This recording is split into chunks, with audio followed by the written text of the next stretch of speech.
Olá, meus amigos, estamos de volta com a leitura do livro Como Doutrinar os Espíritos, um livro escrito por Wanderley Pereira e nosso manual diário, né, para entender como funcionam todas essas coisas. Hoje nós temos duas perguntas fantásticas que sempre, assim, me emocionam nesse livro, né? Eu fico assim, gente, mas é verdade, gostaria de saber a resposta a essa pergunta. E eu tenho para dividir com você essas duas perguntas. A primeira é a seguinte: como o doutrinador deve conduzir médiuns que predizem tragédias ou que anunciam acontecimentos bombásticos a pretexto de prevenir pessoas e até instituições de experiências nefastas? Essa é a primeira pergunta. A segunda pergunta é: como encaminhar os espíritos que manifestam pavor da morte? Olha que coisa fantástica, gente.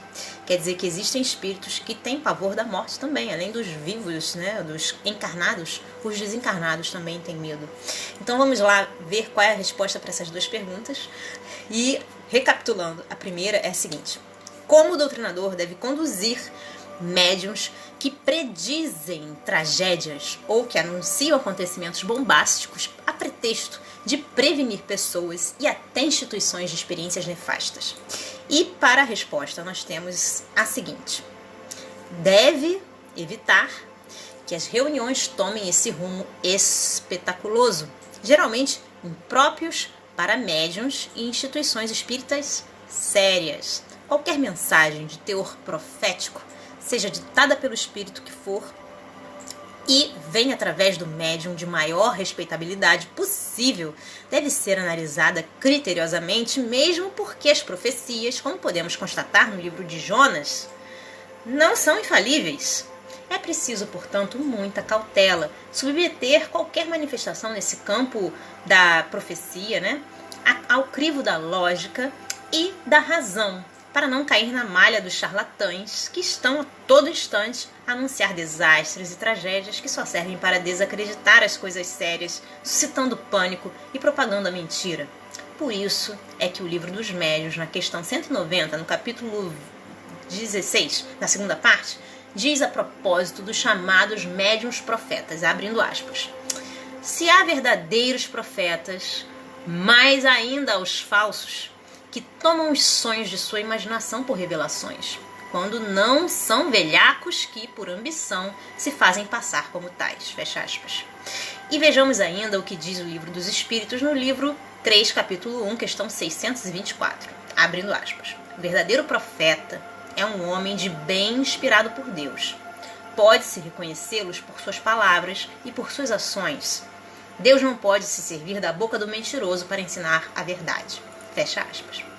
E aí, gente, estamos na questão em como encaminhar os espíritos que manifestam pavor da morte. Gente, tem espírito que tem medo da morte, é verdade.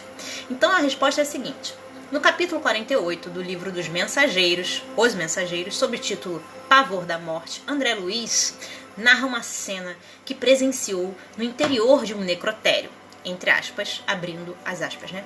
O cadáver de uma jovem com menos de 30 anos ali jazia, gelado e rígido, tendo ao seu lado uma entidade masculina em atitude de zelo. Parecia recolhida a si mesma, sob forte impressão de terror. Cerrava as pálpebras, deliberadamente receosa de olhar em torno. Fecha aspas. Havia outra entidade desencarnada junto a dela, apontada como seu ex-noivo, que lhe chamava pelo nome, tentando desvencilhá-la. Há mais de 6 horas depois de feito o desligamento, quer dizer, ela morreu fazia 6 horas. Mas ela fechava os olhos, tomada de terror, para não vê-lo. Foi que o instrutor, chamado Aniceto, interveio, sugerindo ao ex-noivo que não convinha se fazer visível a ela, que não poderia revê-lo naquelas circunstâncias, sem experimentar terrível comoção.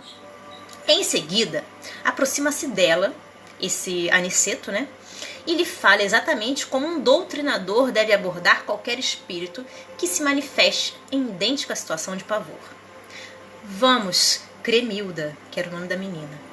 Vamos, Cremilda, ao novo tratamento.